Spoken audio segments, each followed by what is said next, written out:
welcome back to the channel. My name is Lanza, and today we'll be taking a look at episode 2 of Hell's Paradise. If this is your first time here on the channel, then allow me to provide you a general breakdown of how I approach these new episodes.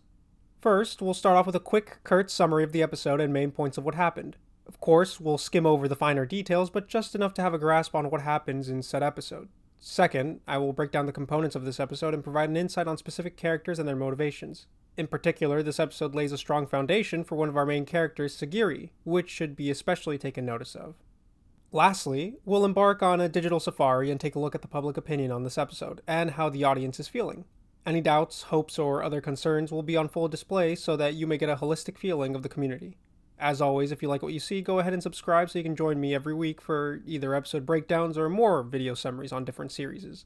I'd always be happy to have new faces joining us. If you've visited before, then go ahead and leave a like on the episode. It would be greatly appreciated. With all that being said and done, let's strap ourselves in and start on a quick summary of Hell's Paradise, Episode 2. Episode 2 opens on one of Sagiri's prominent memories when she was a child. At a young age, she is watching her father complete his duty as an executioner. The grace and skill her father displays in his work is incomparable and becomes a reflection of what Sagiri wants to accomplish. His blade is so finely tuned that after decapitating a prisoner, the prisoner completes his storytelling. She then ponders if it's possible for herself to execute anyone without holding any guilt.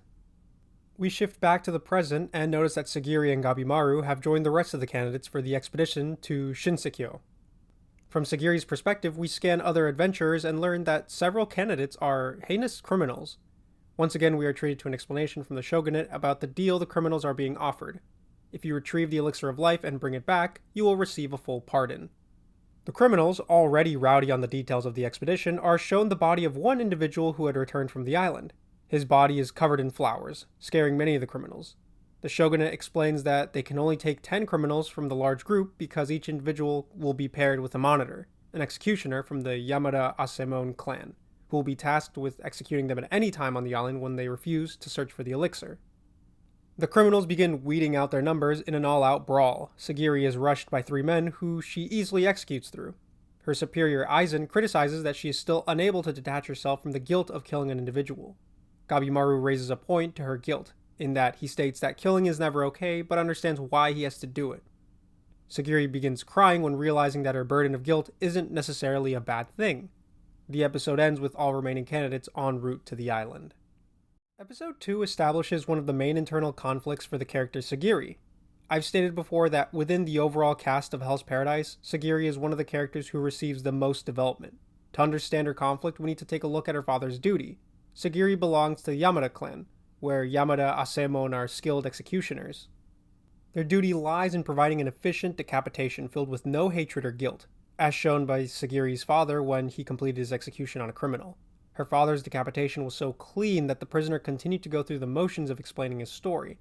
This becomes Sagiri's core memory as she wishes to replicate the success of her father's strike. The problem is, Sagiri feels an immense weight of guilt on the individual she's killing. It's not that she hates killing, rather that she cannot help but feel guilt over killing an individual. It does not matter if the individual is a criminal, as seen when she killed the 3 men who rushed her, and she still felt the arms of guilt cradle her. These are merely seeds I want to plaque in the back of your head for later episodes, but consider the possibility of wrongful executions, a topic that will eventually come up in the story. How many times has an individual been mistakenly convicted for a crime that they didn't commit? We didn't even have to focus on wrongful convictions, but what of arbitrary crimes? Here we have an example. If we are to believe him and his trust, Gabimaru was merely only seeking to find a peaceful life for himself and his wife, to finally put an end to the hitman career he had built for himself. It was because he tried to step away from this career that the village chief arbitrarily ordered his arrest, and we found Gabimaru here with the rest of the other criminals. While Sagiri's main issue is simply over the act of killing, wrongful convictions do provide a second layer to her concerns. The problem is that nobody from her clan shares her feelings of empathy for the criminals. When we see Sagiri again, much older and performing a decapitation, she feels the dead clinging onto her soul. Aizen, her mentor, suggests that she is afraid and that there is doubt. Now, this is where some individuals may be confused on what exactly Aizen is talking about when it comes to Sagiri not being able to kill without guilt. Sagiri is also a woman, in a role traditionally dominated by men. In this episode, we definitely feel the weight of being a Yamada Asemon and being a woman, as the duty is more heavier to bear. The reason those 3 individuals attacked Sagiri was because they thought that just because she's a woman, she should be taken down easier. Sagiri is hampered not by just feelings of guilt, but also by her being a woman, where she is under more scrutiny than her male colleagues. It's not that Sagiri has doubts because she's inferior, because throughout the episode we actually have some insight on how Sagiri never really had a choice when it came to fulfilling her role as an executioner. She's quite proud of following her father's role. So the doubt does not come from her being a woman, but rather from the act of taking another person's life. If you need more evidence of Sagiri's gender not affecting her role, then you should just take a closer look at her childhood. When confronted by Aizen, he tells her that she should have just stayed in the traditional role of women by being a housewife. This line of interaction is pretty similar to Gabimaru's wife, where she describes the role of women being meant to produce children. It's interesting to see how one woman accepted her fate, while the other one was proactive and broke the gender customs. I said before that I applaud Hell's Paradise for its nuanced view on gender roles and sexuality.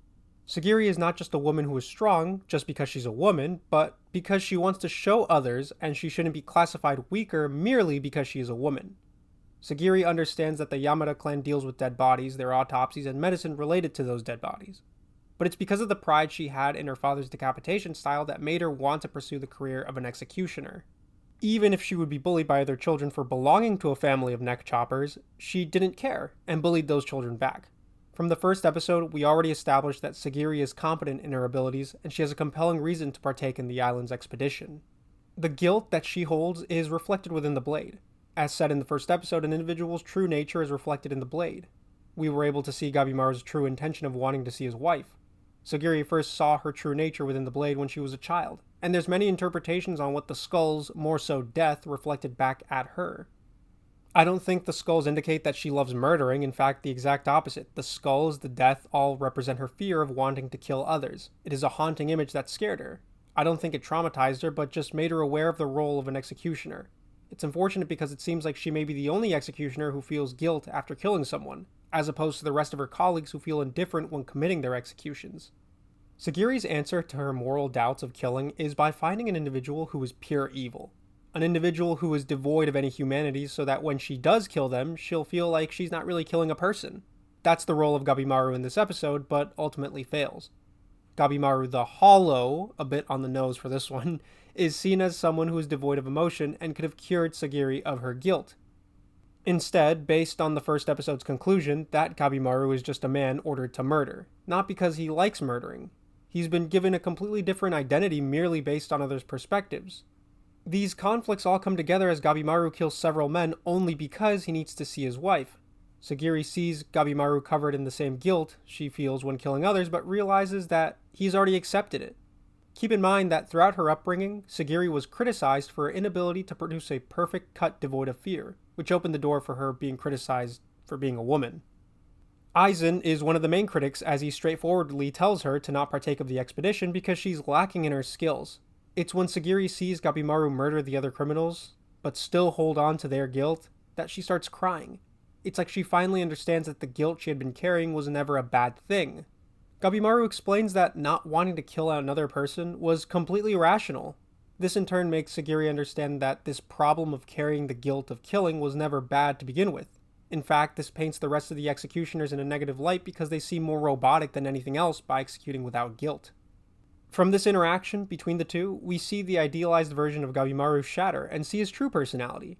He's really just a regular, kind of a pacifist who doesn't want to confront anyone. In many ways, he reminds me of a cloud. It's only when he's tasked with doing a job, or when there is a higher moral reason, he lets his more violent side come out. Overall, this is a strong episode for Sagiri and Gabimaru as we see the internal conflict within Sagiri reach a new realization for her actions. Gabimaru, on the other hand, has continued to be shown in a different light as he is more empathetic than his hollow persona. This episode really only consisted of two major points, the character building necessary for these two, and just a general world lore dump. This episode showcased the other various criminals who survived the culling and who will be joining us. However, I would like for you to consider this next point. Based on a general head count, we have about 10 monitors at the beach info dump and 10 criminals who will be venturing into the island.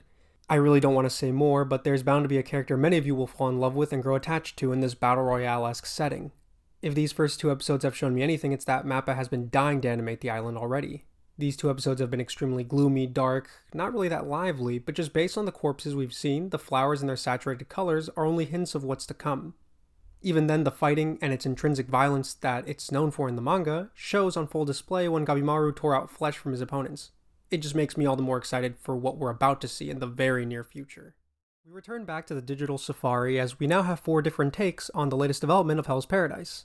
As a general blanket statement, I think the second episode of Hell's Paradise has been generally accepted positively, continuing the trend from the first episode. The first take is my take, and it deals with the censorship.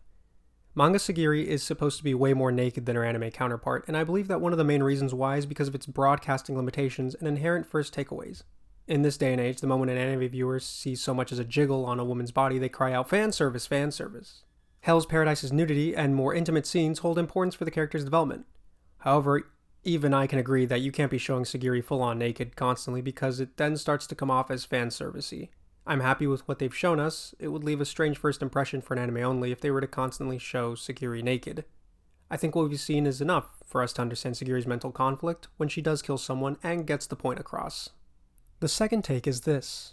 I don't get Sagiri's issue. She has executed people before, but now she is struggling. It just feels like last episode and this are a bit inconsistent. And to that I agree with this criticism.